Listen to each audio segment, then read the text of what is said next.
Hi hello ನಮಸ್ತೆ ಎಲ್ರಿಗೂ ಎಜುವರ್ಸ್ Ramya YouTube ಚಾನಲ್ಗೆ ಸ್ವಾಗತ ಸುಸ್ವಾಗತ. ಇವತ್ತಿನ ವಿಷಯ ಏನಪ್ಪ ಅಂತ ಹೇಳಿದ್ರೆ exam writing tips for class 1 to 10 students. Yes, so first ಸ್ಟ್ಯಾಂಡರ್ಡಿಂದ 10th ಸ್ಟ್ಯಾಂಡರ್ಡ್ವರೆಗೂ ನಿಮ್ಮ ಮಕ್ಕಳು ಎಕ್ಸಾಮ್ನ ಬರಿಬೇಕಾದ್ರೆ ಯಾವ ರೀತಿಯಾದಂತಹ ಸಿಂಪಲ್ ಮತ್ತು ಎಫೆಕ್ಟಿವ್ ಟ್ರಿಕ್ಸ್ಗಳನ್ನು ಬಳಸಬೇಕು, ತಿಳ್ಕೊಂಡಿರಬೇಕು ಅನ್ನೋದನ್ನು ಈ ವಿಡಿಯೋದಲ್ಲಿ ನಾವು ತಿಳಿತಾ ಹೋಗೋಣ. ಪರೀಕ್ಷೆಯಲ್ಲಿ ನಾವೇನಾದರೂ ಹೆಚ್ಚಿನ ಅಂಕಗಳನ್ನು, ಉತ್ತಮ ಅಂಕಗಳನ್ನು ಕಡಿಮೆ ಸಮಯದಲ್ಲಿ ಪಡಿಬೇಕು ಅಂತ ಹೇಳಿದ್ರೆ ನಾವು ಸರಳ ಹಾಗೂ ಸಾಮಾನ್ಯ ವಿಚಾರಗಳನ್ನು ತುಂಬ ಗಮನದಲ್ಲಿ ಇಟ್ಕೊಳ್ಬೇಕಾಗತ್ತೆ. ಹಾಗಾಗಿ ಯಾವೆಲ್ಲ ಸಲಹೆಗಳು ಬೇಕು, ಟೈಮ್ ಮ್ಯಾನೇಜ್ಮೆಂಟ್ ನಿಮಗೆ ಹೇಗಿರಬೇಕು, ನಾವು ಯಾವ ರೀತಿಯಾಗಿ ಉತ್ತರವನ್ನು ಬರೀಬೇಕು ಮತ್ತು ಹೇಗೆ ಎಕ್ಸಾಮ್ಗೆ ಪ್ರಿಪ್ರೇಷನನ್ನು ಮಾಡ್ಕೋಬೇಕು ಅಂಥೇಳಿ ಈ ವಿಡಿಯೋದಲ್ಲಿ ತಿಳಿತಾ ಹೋಗೋಣ. ಸೊ ಹಾಗಾಗಿ watch this video to improve your exam writing skills and score better marks. ಈ ವಿಡಿಯೋನ ಎಲ್ಲೂ ಸ್ಕಿಪ್ ಮಾಡದೆ ಕೊನೆವರೆಗೂ ನೋಡಿ.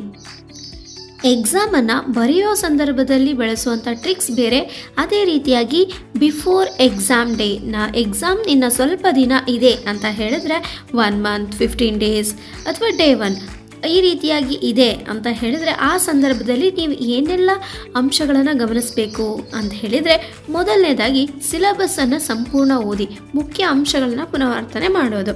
ಎಸ್, ಸೊ ನೀವು ಎಕ್ಸಾಮ್ ಇವಾಗ ಇನ್ನು 1 month ಬ್ಯಾಲೆನ್ಸ್ ಇದೆ ಅಂತ ಹೇಳಿದ್ರೆ 1 month ಒಳಗೇ ನಿಮ್ಮ ಏನು ಸಿಲೆಬಸ್ ಇರುತ್ತೆ. ಎಕ್ಸಾಂಪಲ್ ಇವಾಗ 10th ಸ್ಟ್ಯಾಂಡರ್ಡ್ ಇದ್ದೀರಾ ಅಂತ ಹೇಳಿದ್ರೆ ಮಾರ್ಚ್ಗೆ ಎಕ್ಸಾಮ್ ಇದೆ ಅಂತ ಹೇಳಿದ್ರೆ ನೀವು ಜನವರಿ ಒಳಗೆ, ಡಿಸೆಂಬರ್ ಎಂಡಿಂಗಲ್ಲೇ ನಿಮ್ಮೆಲ್ಲ ಸಿಲೆಬಸ್ಸು ಕಂಪ್ಲೀಟ್ ಆಗಿರಬೇಕು. ಅದೇ ರೀತಿ ಇನ್ನು ಜಾನ್ವರಿ ಫೆಬ್ರವರಿಯಲ್ಲಿ ನೀವು ಏನೇನು ಇಂಪಾರ್ಟೆನ್ಸ್ ಇದೆ ಅದನ್ನು ರಿವಿಷನ್ ಮಾಡ್ಕೊಳ್ಳೋದಕ್ಕೆ ಸ್ಟಾರ್ಟ್ ಮಾಡಬೇಕು. ಜನವರಿ ಮಿಡಲಲ್ಲಿ ಈ ರೀತಿಯಾಗಿ ನೀವು ರಿವಿಷನ್ ಸ್ಟಾರ್ಟ್ ಮಾಡ್ಕೊಳ್ಬೇಕಾಗತ್ತೆ. Next very very very important point ಏನಪ್ಪ ಅಂತ ಹೇಳಿದ್ರೆ ಹಿಂದಿನ ವರ್ಷದ ಪ್ರಶ್ನೆ ಪತ್ರಿಕೆಗಳನ್ನು ಅಭ್ಯಾಸ ಮಾಡೋದು. ಎಸ್, ಸೊ ತುಂಬ ಇಂಪಾರ್ಟೆಂಟು. ನಮ್ಮ ರಿವಿಷನ್ ಮಾಡೋ ಟೈಮಲ್ಲಿ ಸಾಧ್ಯ ಆದಷ್ಟು 10 ವರ್ಷಗಳ ಕ್ವಶನ್ ಪೇಪರ್ಗಳ ಕಲೆಕ್ಷನ್ನು ನಮ್ಮ ಹತ್ರ ಇರಬೇಕು. ಜೊತೆಗೆ ಅದನ್ನು 1 time ಅಲ್ಲ 3 times ಸಾಲ್ವ್ ಮಾಡಬೇಕು. ಫಸ್ಟ್ ಟೈಮ್ ಸಾಲ್ವ್ ಮಾಡಿದಾಗ ಎಷ್ಟೋ ಮಿಸ್ಟೇಕ್ಸ್ ಆಗುತ್ತೆ ಅಲ್ವಾ? ಸೊ ಅದು ಕರೆಕ್ಷನ್ಗಳನ್ನೆಲ್ಲ ತಿದ್ಕೊಂಡು ಮತ್ತೆ ಇನ್ನೊಂದು ಸರಿ ನೀವು ಸಾಲ್ವ್ ಮಾಡಬೇಕು. ಆವಾಗ ಬೆಟರ್, ಇನ್ನೂ ಸ್ವಲ್ಪ ಮಾರ್ಕ್ಸ್ ಬರುತ್ತೆ. ಕರೆಕ್ಷನ್ ಮಾಡ್ಕೋಬೇಕು, ಸೆಲ್ಫ್ ಕರೆಕ್ಷನ್ ಆಗಿರ್ಬೋದು ಅಥವಾ ನಿಮ್ಮ ಫ್ರೆಂಡ್ಸು, ಟೀಚರ್ಸು ಈ ರೀತಿ ಕರೆಕ್ಷನ್ಸನ್ನು ಮಾಡ್ಕೊಳ್ಬೋದು. ಆವಾಗ ನಿಮ್ಮ ತಪ್ಪುಗಳು ಕಡಿಮೆ ಆಗುತ್ತೆ. ಇನ್ನು ನೆಕ್ಸ್ಟ್ 3rd time ಬರೆದಾಗ ಇನ್ನೂ ಸಹ ತುಂಬ ಬೆಟರ್ ಆಗುತ್ತೆ. ನಿಮಗೆ ಸಮಯ ಇತ್ತು ಅಂತ ಹೇಳಿದ್ರೆ ಇನ್ನೂ ಒಂದು 5 times ಪ್ರಾಕ್ಟೀಸ್ ಮಾಡೋದ್ರಲ್ಲಿ ತಪ್ಪಿಲ್ಲ. ಮಿನಿಮಮ್ 10 years ಕ್ವಶನ್ ಪೇಪರ್ಸ್ನ ಕಂಪಲ್ಸರಿ ನೀವು ಸಾಲ್ವ್ ಮಾಡಲೇಬೇಕು. ಇದರಿಂದ ನೀವು ಹೈ ಸ್ಕೋರ್ ಮಾಡಬಹುದು. ಏನೇನು ಇಂಪಾರ್ಟೆಂಟ್ ಅಂತೇಳಿ ನಿಮಗೆ ಗೊತ್ತಾಗುತ್ತೆ. ಮತ್ತು 1 ವರ್ಷಕ್ಕೂ ಇನ್ನೊಂದು ವರ್ಷಕ್ಕೂ ಯಾವ ರೀತಿ ಕ್ವಶನ್ಸ್ ಡಿಫ್ರೆನ್ಸ್ ಇದೆ, ಸೊ ನೆಕ್ಸ್ಟ್ ಇಯರ್ ಯಾವ ರೀತಿ ಕ್ವಶನ್ ಪೇಪರ್ ಬರ್ಬೋದು ಅನ್ನೋ ಒಂದು ಅನಾಲಿಸಿಸ್ ನಿಮಗೆ ಬರುತ್ತೆ. ಇನ್ನು ಪರೀಕ್ಷಾ ದಿನಕ್ಕೆ ಬೇಕಾದಂತಹ ಸ್ಟೇಷ್ನರಿ ಮತ್ತು ಅಗತ್ಯ ವಸ್ತುಗಳನ್ನು ತಯಾರಾಗಿ ಇಟ್ಕೊಳ್ಳೋದು. ಹೌದು, ಎಕ್ಸಾಮ್ ಇದೆ, ಇನ್ನೇನು ಬೆಳಗ್ಗೆ ಎಕ್ಸಾಮಿಗೆ ಹೋಗ್ತೀನಿ, ಅಯ್ಯೋ ಪೆನ್ ಇಲ್ಲ, ಎರೇಸರ್ ಇಲ್ಲ, ಜಾಮಿಟ್ರಿ ಬಾಕ್ಸ್ ಇಲ್ಲ, ಕಂಪಾಸ್ ಇಲ್ಲ ಅಂತೇಳಿ ಆವಾಗ ಹೋಗಿ ಶಾಪಿಗೆ ತರೋದಲ್ಲ.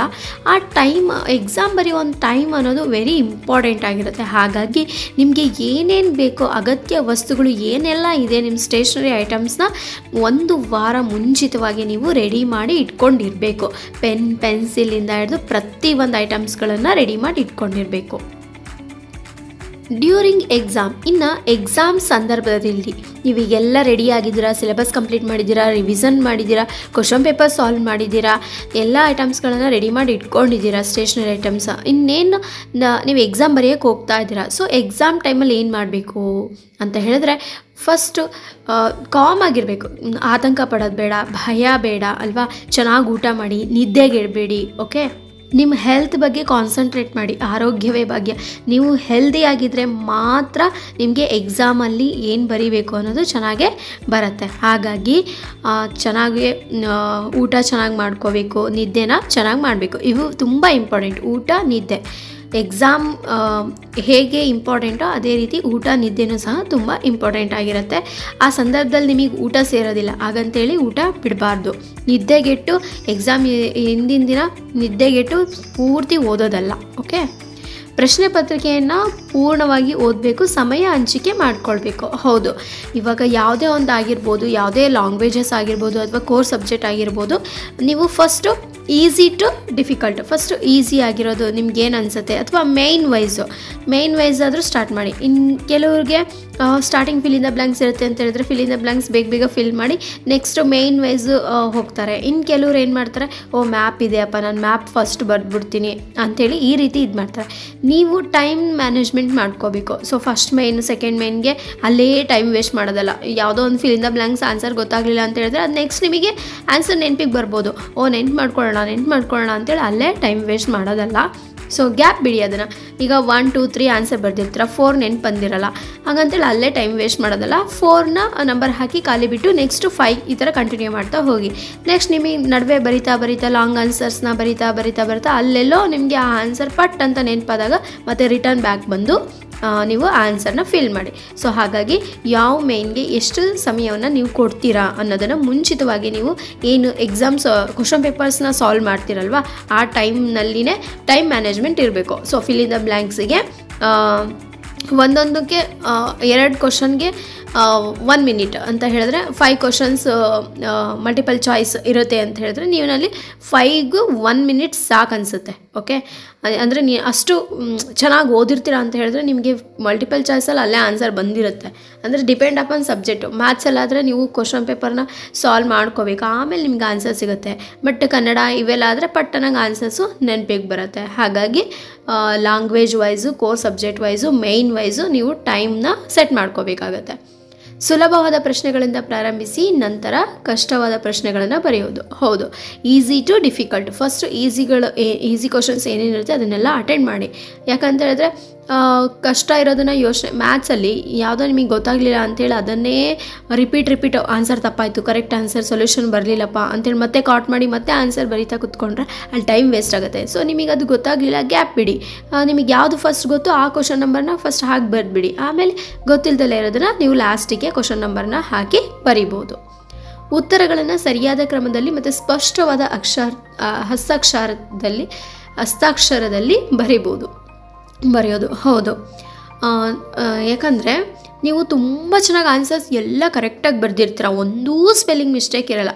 ಆದರೆ ನಿಮ್ಮ ಹ್ಯಾಂಡ್ ರೈಟಿಂಗ್ ಸುಮ್ಮನೆ ಏನೇನೋ ಈ ಥರ ಕಚಡ ಪಚಡ ಹಿಂಗೆ ಗೀಚ್ಕೊಂಡು ಹೋಗಿದ್ರೆ ನಿಮಗೆ ಏನು ಇವ್ಯಾಲ್ಯೂಯೇಷನ್ ಮಾಡ್ತಾರಲ್ವಾ, ಸೊ ಕ್ವಶನ್ ಪೇಪರ್ನ ಅವ್ರಿಗೆ ನೋಡೋ ಇಂಟ್ರೆಸ್ಟೇ ಇರೋದಿಲ್ಲ.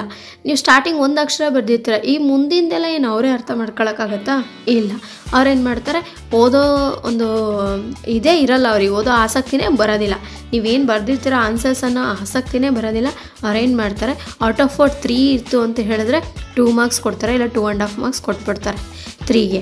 ಅಲ್ಲಿಗೆ ಹಾಫ್ ಮಾರ್ಕ್ಸ್ ನಿಮಗೆ ಹೋಗಿಬಿಡುತ್ತೆ. ಬಟ್ ನೀವು ಕರೆಕ್ಟ್ ಆನ್ಸರ್ ಬರೆದಿರ್ತೀಯ, ಎಲ್ಲೂ ಮಿಸ್ಟೇಕ್ ಇರಲ್ಲ, ಸ್ಪೆಲ್ಲಿಂಗ್ ಮಿಸ್ಟೇಕ್ ಇರಲ್ಲ.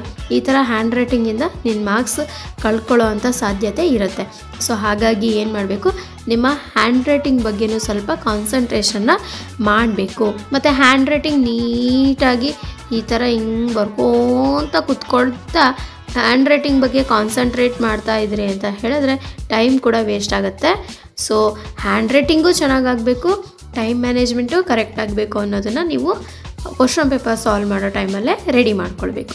ಇನ್ನು ಡಯಾಗ್ರಾಮ್ ಮತ್ತು ಚಾರ್ಟ್ ಇದ್ದರೆ ಲೇಬಲ್ ಹಾಕೋದು. ಹೌದು, ಎಷ್ಟೊಂದು ಜನ ಈಗ ಡಯಾಗ್ರಾಮ್ಸ್ ಬಂದಿರುತ್ತೆ. ಈಗ ಹಾರ್ಟನ್ನು ಬರಿಬೇಕು ಅಂತ ಇದ್ದರೆ ಅದು ಹಾರ್ಟ್ ಬರೆದಿರ್ತೀರ ಅಂತ ಹೇಳಿದ್ರೆ ಅದ್ರದ್ದು ಮೇಲೆ ಲೇಬಲ್ಸ್ ಇರುತ್ತೆ ಅಲ್ವಾ, ಆ ಲೇಬಲ್ಸ್ನು ಬರೆಯೋದೇ ಇಲ್ಲ. ಫಿಗರ್ ಡ್ರಾ ಮಾಡ್ದೆ ಮುಗೀತು. ಅದು ಲೇಬಲ್ಸ್ ಬರೆಯಲ್ಲ, ಹೆಡ್ಡಿಂಗ್ ಬರೆಯಲ್ಲ, ಅದನ್ನೆಲ್ಲ ಮರಿಬಾರ್ದು. ಓಕೆ, ಯಾವುದೇ ಡಯಾಗ್ರಾಮ್ಸು ಚಾರ್ಟ್ ಆಗಿರ್ಬೋದು ಅದರದ್ದು ಲೇಬಲ್ನ ಹಾಕಲೇಬೇಕು. ನೀವು ಅಲ್ಲೇ ಡೈರೆಕ್ಟಾಗಿ ಈ ಥರ ಆ್ಯರೋ ಮಾರ್ಕ್ ಹಾಕಿ ನೇಮ್ ಬರಿತೀರಾ, ಅಥವಾ ಆ್ಯರೋ ಮಾರ್ಕ್ ಹಾಕಿ 1 2 3 ಕ್ವಶನ್ ಹಾಕಿ, ಅಥವಾ ಸೈಡಲ್ಲಿ 1 2 3 ಆನ್ಸರ್ಸ್ ಬರಿತೀರಾ. ಈ ರೀತಿ 2 ಟೈಪ್ಸ್ ಇರುತ್ತೆ. ಸೊ ನೀವು ಅದನ್ನು ಡಿಸೈಡ್ ಮಾಡ್ಕೊಳ್ಳಿ ನೀವು ಯಾವ ಥರ ಬರಿತೀರಾ ಅನ್ನೋದನ್ನು.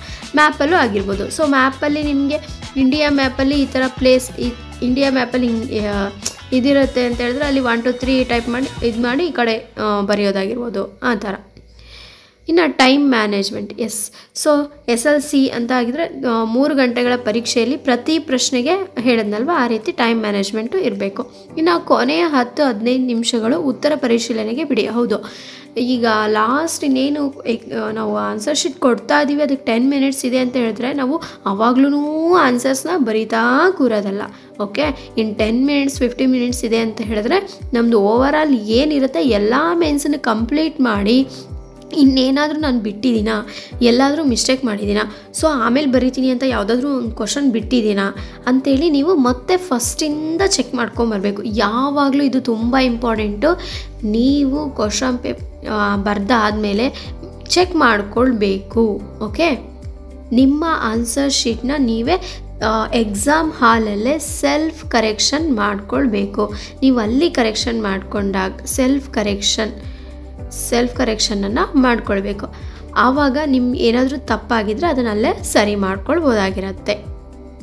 ಇನ್ನು ಪ್ರೆಸೆಂಟೇಷನ್ ಸ್ಕಿಲ್ಸ್ ಅಂದರೆ ಯಾವ ರೀತಿ ಪ್ರೆಸೆಂಟೇಷನ್ ಇರಬೇಕು, ನಿಮಗೆ ಮಾರ್ಕ್ಸ್ ಚೆನ್ನಾಗಿ ಬರಬೇಕು ಅಂದರೆ ಹ್ಯಾಂಡ್ ರೈಟಿಂಗ್ ಇರಬೇಕು, ತುಂಬ ಚೆನ್ನಾಗಿರಬೇಕು. ನಿಮ್ಮ ಹ್ಯಾಂಡ್ ರೈಟಿಂಗ್ ತುಂಬ ಚೆನ್ನಾಗಿತ್ತು ಅಂದರೆ ನಿಮ್ಮ ಆನ್ಸರ್ಸಲ್ಲಿ ಏನೋ ಒಂದು ಸ್ವಲ್ಪ ಮಿಸ್ಟೇಕ್ ಇದ್ರೂ ಸಹ, ಈ ಸೆಂಟೆನ್ಸ್ ಫಾರ್ಮೇಷನಲ್ಲಿ ಸ್ವಲ್ಪ ಏನೋ ಇದ್ರೂ ಸಹ ನಿಮಗೆ ಮಾರ್ಕ್ಸ್ ಬರೋ ಸಾಧ್ಯತೆಗಳು ಇರುತ್ತೆ. ಇನ್ನು ಇಂಪಾರ್ಟೆಂಟ್ ಪಾಯಿಂಟ್ಸ್ಗೆ ಈ ಥರ ಅಂಡರ್ಲೈನ್ ಮಾಡೋದನ್ನು ಅಭ್ಯಾಸ ಮಾಡ್ಕೊಳ್ಬೇಕು. ಇನ್ವರ್ಟೆಡ್ ಕಾಮ ಹಾಕೋದಾಗಿರ್ಬೋದು, ಅಂಡರ್ಲೈನ್ ಮಾಡೋದಾಗಿರ್ಬೋದು, ಇದನ್ನು ಮರಿಬಾರ್ದು. ಪ್ಯಾರಾಗ್ರಾಫ್ಗಳು, ಈಗ ಎಸ್ಸೆ ಕೊಟ್ಟಿರ್ತಾರೆ ಅಂತ ಹೇಳಿದ್ರೆ ಅದನ್ನು ಕಂಟಿನ್ಯೂಸ್ ಆಗಿ ಲೈನ್ ಬರ್ದಾಡೋದಲ್ಲ. ಸೊ ಒಂದು ಸ್ಟ್ಯಾಂಜಾ ಬರೆದ್ರೆ, ಒಂದು ಪ್ಯಾರಾ ಬರೆದ್ರೆ, ನೆಕ್ಸ್ಟ್ ಪ್ಯಾರಾ ಬರಿಬೇಕಂದ್ರೆ ಒಂದು ಲೈನ್ ಬಿಡಿ, ನೆಕ್ಸ್ಟ್ ಪ್ಯಾರಾ ಈ ರೀತಿ ಸ್ಟಾರ್ಟ್ ಮಾಡಿ, ಮತ್ತೆ ಏನಾದರೂ ಹೆಡ್ಲೈನ್ ಇದ್ದರೆ ಹೆಡ್ಲೈನ್ ಹಾಕಿ, ನೆಕ್ಸ್ಟ್ ಪ್ಯಾರಾ ಈ ಥರ ಸ್ಟಾರ್ಟ್ ಮಾಡಿ, ಈ ಥರ ಸ್ಟೆಪ್ ಬೈ ಸ್ಟೆಪ್ಪು ಪ್ಯಾರಾಗ್ರಾಫ್ಗಳನ್ನು ಬರೆಯೋದನ್ನು ಅಭ್ಯಾಸ ಮಾಡಿಕೊಳ್ಬೇಕು. ಇನ್ನು ಕಾನ್ಫಿಡೆನ್ಸ್ ಆಗಿರಬೇಕು. ನಿಮ್ಮ ಮೈಂಡ್ ಸೆಟ್ನ ನೀವೇ ಮಾಡ್ಕೊಳ್ಬೇಕು. ಅಂದರೆ ನಾನು SLCಲಿ 625ಗೆ 625 ತೆಗಿತೀನಿ ಅನ್ನೋ ಒಂದು ಮೈಂಡ್ ಸೆಟ್ಟು ನಿಮ್ಮ ಮೈಂಡಲ್ಲಿ ಬರಬೇಕು. ನಾನು ತೆಗಿತೀನಪ್ಪ 100% ಇರಬೇಕು. ಯಾವಾಗಲೂ ನಾನು 600 ಕ್ರಾಸ್ ಮಾಡ್ತೀನಿ ಅಂತಂದರೆ ಇನ್ನೊಂದು 500 ಕ್ರಾಸ್ ಮಾಡೋದೇ ಕಷ್ಟ ಆಗಿರುತ್ತೆ. ಹಾಗಾಗಿ ನಮ್ಮದು ಯಾವಾಗಲೂ ಗುರಿ 100%. ಗುರಿ ಯಾವಾಗಲೂ 100% ಇದ್ದರೆ ಮಾತ್ರ ನಾವು ಸಕ್ಸಸ್ ಆಗೋದಕ್ಕೆ ಸಾಧ್ಯ. ಹಾಗಾಗಿ ನಮ್ಮ ಮೈಂಡ್ಸೆಟ್ ಯಾವಾಗಲೂ 100% ಕಡೆನೇ ಇರಬೇಕು. 625ಗೆ 625 ತೆಗಿತೀನಿ ಅನ್ನೋ ಕಾನ್ಫಿಡೆನ್ಸ್ ನಿಮ್ಮಲ್ಲಿ ಇರಬೇಕು. ಇನ್ನು ಪರೀಕ್ಷೆ ಸಮಯದಲ್ಲಿ ಹೇಳಿದ್ನಲ್ಲ, ಗಾಬರಿ ಆಗೋದು ಬೇಡ, ಮತ್ತು ಕಾಮ್ ಆಗಿರಬೇಕು, ಶಾಂತವಾಗಿರಬೇಕು. ಎಕ್ಸಾಮಲ್ಲಿ ನಿಮಗೇನಾದರೂ ಆನ್ಸರ್ಸ್ ನೆನಪಾಗಲಿಲ್ಲ ಅಂತ ಹೇಳಿದ್ರೆ 1 ಮಿನಿಟ್ ಬ್ರೀತ್, 1 ಮಿನಿಟ್ ಅಲ್ಲ, 1 ಸೆಕೆಂಡ್ಸ್, ಒಂದು 50 ಸೆಕೆಂಡ್ಸ್ ಅಥವಾ 30 ಸೆಕೆಂಡ್ಸಲ್ಲಿ ನೀವು ಬ್ರೀತ್ ಇನ್ ಬ್ರೀತ್ ಔಟ್ ಮಾಡ್ಕೊಳ್ಳಿ, ಏನಾಗಲ್ಲ. ಒಂದು ಉಸಿರನ್ನು ನಿಧಾನವಾಗಿ ತಗೊಂಡು ಮತ್ತು ಅದೇ ರೀತಿ ಉಸಿರನ್ನು ನಿಧಾನವಾಗಿ ಬಿಡೋದನ್ನ ಒಂದು 3 ಟೈಮ್ಸ್ ಮಾಡಿ. ಇದರಿಂದ ಏನಾದರೂ ಗಾಬರಿ ಆಗಿದ್ದರೆ ನೀವು ಅದು ಸರಿಯಾಗತ್ತೆ. ಅದೇ ರೀತಿ ಏನಾದರೂ ಆನ್ಸರ್ಸ್ ಗೊತ್ತಾಗಲಿಲ್ಲ, ಒಂಥರ ಗಡಿಬಿಡಿ ಆಗ್ತಾಯಿದೆ ಅಂತ ಹೇಳಿದ್ರೆ ನೀವು ನಿಮ್ಮ ಕ್ಲಾಸ್ ರೂಮನ್ನು, ನಿಮ್ಮ ಟೀಚರ್ಸ್ನ, ಅವ್ರೇನು ಪಾಠ ಮಾಡ್ತಾಯಿದ್ರು ಅಥವಾ ನೀನು ನೋಟ್ಸನ್ನು ಏನು ಓದ್ತಾ ಇದ್ದೆ, ಕುತ್ಕೊಂಡು ನಿನ್ನ ಸ್ಟಡಿ ರೂಮ್ ಏನಿರುತ್ತಲ್ವ, ಆ ಸ್ಟಡಿ ರೂಮಲ್ಲಿ ನೀನೇನು ಓದ್ತಾ ಇದ್ದೆ ಅದನ್ನು ನೆನ್ಪು ಮಾಡ್ಕೊಳ್ಳಿ. ಈ ನೋಟ್ಸು ಕೆಲವ್ರಿಗೆ ಗೊತ್ತಿರ್ಬೋದು, ನಾನು ನನ್ನ ನೋಟ್ಬುಕ್ಕಲ್ಲಿ ಈ ಥರ ನೋಟ್ಬುಕ್ ಇದೆ ಅಂತ ಹೇಳಿದ್ರೆ ಈ ಪೇಜಲ್ಲೇ ಆನ್ಸರ್ ಇತ್ತು, ಈ ಆನ್ಸರ್ ಇಲ್ಲೇ ಬರೆದಿದ್ದೆ ಅನ್ನೋದು ನೆನಪಾಗ್ತಾ ಇರುತ್ತೆ ಅಲ್ವಾ. ಆ ರೀತಿ ನೆನಪಾಗೋದಕ್ಕೆ ಪ್ರಯತ್ನ ಪಡಿ. ಹಂಗಂತೇಳಿ ಟೈಮ್ ವೇಸ್ಟ್ ಮಾಡಬಾರ್ದು. ಓಕೆನಾ? ಲಾಸ್ಟಿಗೆ ಅದನ್ನು ನೆನಪು ಮಾಡ್ಕೊಳ್ಳೋ ಪ್ರಯತ್ನ ಮಾಡಿ. ಫಸ್ಟು ನಿಮಗೆ ಗೊತ್ತಿರೋ ಆನ್ಸರ್ಸ್ಗಳನ್ನೆಲ್ಲ ಬರಿತಾ ಹೋಗಿ. ತಪ್ಪು ಮಾಡಿದರೂ ಮುಂದಿನ ಪ್ರಶ್ನೆ ಗಮನ ಕೊಡಿ. ಹೇಳಿದ್ನಲ್ವಾ, ಏನೋ ಮಿಸ್ಟೇಕ್ ಆಯಿತು, ಇದು ಗೊತ್ತಾಗಲಿಲ್ಲ ಅಂತ ಹೇಳಿ ನೀನು ಇಲ್ಲೇ ಸಮಯನ ವ್ಯರ್ಥ ಮಾಡೋದಲ್ಲ, ಮುಂದೆ ಆನ್ಸರ್ಸ್ನ ಬರಿತಾ ಹೋಗಿ. ಆಮೇಲೆ ಸಮಯ ಇದ್ದಾಗ ಮಾತ್ರ ಮತ್ತೆ ನೀವು ಇದನ್ನು ನೆನ್ಪು ಮಾಡ್ಕೊಳ್ಳೋ ಅಂಥ ಪ್ರಯತ್ನನ ಮಾಡಿ. ಸೊ ನಮಗೆ ನಾವು ಹಾನೆಸ್ಟ್ ಆಗಿರಬೇಕು. ಯಾವಾಗಲೂ ಮೈಂಡ್ ಸೆಟ್ಟು 100% ಆಗೇ ಇರಬೇಕು. 100% ಮೈಂಡ್ ಸೆಟ್ ಇರಬೇಕು. ನಾನು ಟಾಪರ್ ಅನ್ನೋದು ನಿಮ್ಮ ಮೈಂಡ್ ಸೆಟ್ ಮಾಡಿಕೊಂಡು ನಿಮ್ಮ ಸ್ಟಡಿ ಬಗ್ಗೆ ಕಾನ್ಸಂಟ್ರೇಟ್ ಮಾಡಬೇಕು. ಈ ಮಾಹಿತಿ ನಿಮಗೇನಾದರೂ ಇಷ್ಟ ಆಗಿದ್ದರೆ ಅಥವಾ ಈ ಮಾಹಿತಿ ಬೇರೆಯವರಿಗೂ ಸಹ ಉಪಯೋಗ ಆಗುತ್ತೆ ಅಂತ ಹೇಳಿದ್ರೆ ಬೇಗ ಸಬ್ಸ್ಕ್ರೈಬ್ ಮಾಡಿ, ಬೆಲ್ ಐಕಾನನ್ನು ಕ್ಲಿಕ್ ಮಾಡಿ, ಲೈಕ್ ಮಾಡಿ. ಬೇರೆ ಯಾರಿಗಾದರೂ ಉಪಯೋಗ ಆಗ್ಬೋದು ಅಂತ ಇದ್ದರೆ ಶೇರ್ ಕೂಡ ಮಾಡಿ. ಇನ್ನು ಹೆಚ್ಚಿನ ಮಾಹಿತಿ ನಿಮಗೇನಾದರೂ ಬೇಕಾಗಿದ್ದರೆ, ಯಾವ ವಿಷಯದ ಬಗ್ಗೆ ನಿಮಗೆ ಮಾಹಿತಿ ಬೇಕು ಅನ್ನೋದನ್ನು ಕಮೆಂಟ್ ಬಾಕ್ಸಲ್ಲಿ ಕಮೆಂಟ್ ಮಾಡಿ. Thank you.